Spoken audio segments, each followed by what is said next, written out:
Hello. अरे बस कितना time होता है? बस ऑफिस आते हैं यहाँ थोड़ा देरी में, आधा घंटा में आ जाए ऑफिस। ना ना बस बस रेडी है, रेडी है। ठीक ठीक ठीक।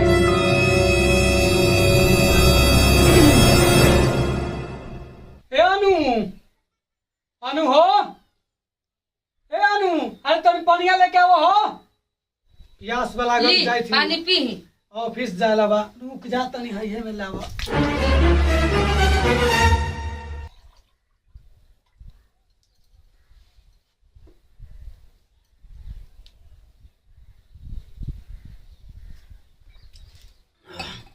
हम सब ठीक बानू, जाई थे थोड़ा ऑफिस। ने सुनी ना, एगो बात कहे के रहे। कथी हो? रक्षाबंधन आवता, भाई के राखी बांधे के बा आज। रक्षाबंधन आजे बा। हाँ। पैसा तो हमारा पास नहीं खे हो।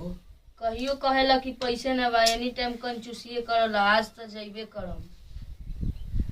आज जाइबू तो हमारा पास पैसा रही तब न जाइबू। आज कैसा हूँ हम जइबे करम। तो रुक जा, हम बात सचिन भैया से करके बतावई थी। ठीक नू? ठीक बा। अब भैया मालिक हथिन, कैसे जाला हो। तो जा घर में उनका हम बोलावई थी। ठीक जा। एगो तो घर परिवार के टेंशन है, पेमेंट नहीं खे, आजे राखी बरहनो बा। कैसे कैसे काम हो कि कुछ समझ में नहीं खे आऊ। रुको बड़का भैया के बुला लगा। ए सचिन भैया, भैया हो। ए सचिन भैया, सचिन भैया हो। ए भैया काहे चिल्लाइत बारे? भैया भैया भैया भैया मार खाई चिल्लाइले बारे। का होलो? बैठा भैया। ए भैया, अरे घरवा कैसे कहे नैहर जाला राखी बांधेला। हमरा से का कहत बारे? बाबू हथुन, बाबू से जाके कह मम्मी मालिक यहाँ, बाबू न मालिक हथुन। बाबू से जाके बतिया, कह के मैं ससुराल जाला बा, 5,000 का 10,000 20,000 लेके जो। 10,000 20,000 तू हमरा कहियो देवल? हम तो कहनी कि चल थोड़ा भैया से पूछ ले दे। बड़ भाई हवा तो तू ही न मालिक बाड़ा। अरे तो बड़ भाई तो बाबू हवा न होना ऊपर। तोरा ऊपर बाबू हथुन तो ठीक बा, हम बाबूजी से बात करे छी। अब हम तोरा लोग के कमा के दिहिला, तू कहला कि बाबू भिर जो, बाबूजी भिर जो। अब कैसे होते? तो जा, हम बात करे थी बाबूजी से। ठीक है, बाबू से बतिया ला, चल जा जाला हवा तो। ठीक हवा, जा हम बात कर ले बाबूजी से। सब के सब उनका कहलथिन, भैया बाबू के कहलथिन। जा बाबूजी भी, बाबूजी हो। ए बाबूजी, बाबूजी हो। अरे कहाँ बड़ा दिमाग खराब होता, ऑफिस में लेट हुई। का हो काला चिल्लाइत हवा? आओ का बात है? आओ बैठो पहले। ठीक है, बोल। वो बाबूजी औरतिया के जाला है, नहीं हो राखी बांधे। कहे के का? अरे पैसा तोहू मंगई हवा आ ओहू मंगई हो बड़ को। पैसा के दिक्कत बा, अभी ले धान उन ने बुआल। अब कैसे होते? ओकरा जाए ला है, वो बोलत है। हाँ, नया नया है कनिया, तो ओकरा सोचे पड़ी है नू। कितना चाहता पैसा? कितना चाहते? अब ओकरा से पूछ के हम बताए। ठीक बा, पूछ के कही हा ठीक का बा, चाहता इसे। ठीक बा बाबू, जा। ए अनु, आ तनी आवो हो। अनु, ए अनु, का बा बोली? बैठा। बाबूजी रेडी हथिन, पैसा दी हथिन, बोलथिन। हाँ रेडी बा। हम तो रेडिये बानी। अच्छा चलो तो चलल जाओ। ठीक बा। चलो चलो, तनी रुक जाना, ऑफिस में फोन कर ली। मोबाइल वाला वो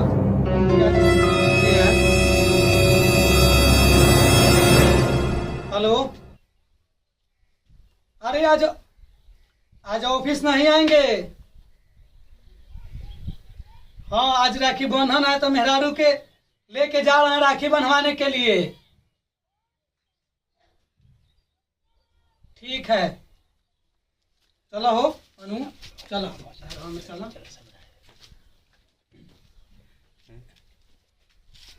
पैसा वाला हो बाबू। ए बाबू, अरे लेट होई थई हो। काला चिल्लाई थव पैसा पैसा- पैसा कहले बारे तो पैसा दे कितना कितना पैसा चाहता हो? दे दो 1000 2000 और क्या का से ज्यादा थोड़ी कुछ लागल है। हेले धर 2000 1 रुपया हाउ नहीं होने आ का सबराह चल जो।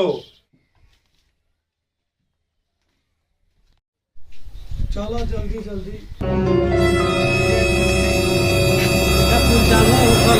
हो जा थोड़ा जल्दी जल्दी चलो। पार्टी कुछ अब तो आही गलिया से थोड़ा सा और दूर है। चलो ऐसे चलो बढ़िया से मुड़िया उठा के न तो गिर जेबू। ऐसे लाज ना लागेला। हाँ ऐसे चल, नैहर में कोई नहीं लजा रही सा। चल बढ़िया से, नैहर में कोई नहीं लजा रही सा। चल बढ़िया से, शिकायत तू करेबे नैहर में आके गिर जेबे के नहीं तो। चलो बढ़िया से चलो ना बरखा बुनी के सर सब रहे चलल जा चलो न चले के दिन बा। चलो जल्दी जल्दी बांध के चले ला। चलो चलो चलो।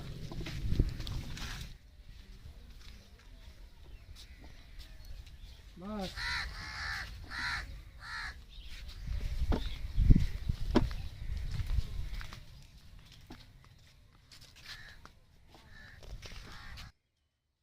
लगता गन्नू बाबी आ गए का था अभी ये तो बा।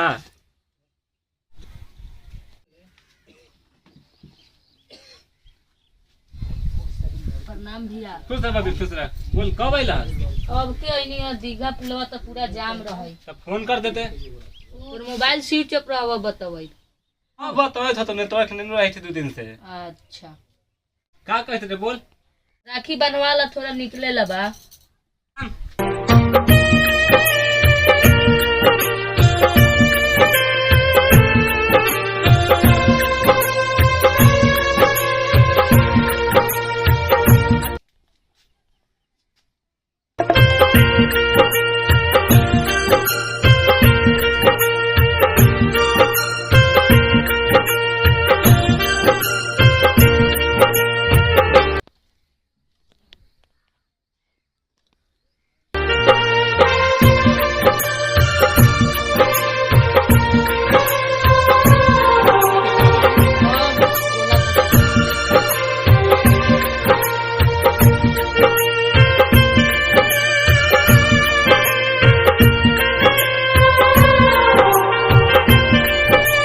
No. खाओ रख ले। ई 10 रुपया है। रख ले। हमरा से तू 20 रुपया देता रहा। सोना के राखी बांध देनी 10 रुपया देता रहा तू। रख ले ठीक हो। ठीक ना है। अब नहीं है ना पैसा। कंजूस देख। भाई। बोलो ठीक। पैसा उठावा ला हमरा तरफ से 2000 रुपया। कंजूस भाई। जो ठीक हो जो। देखना आजकल की बहन मजबूरी समझ में नहीं कर ले। राखी में पैसा मांगते रहे नहीं रहे पैसा।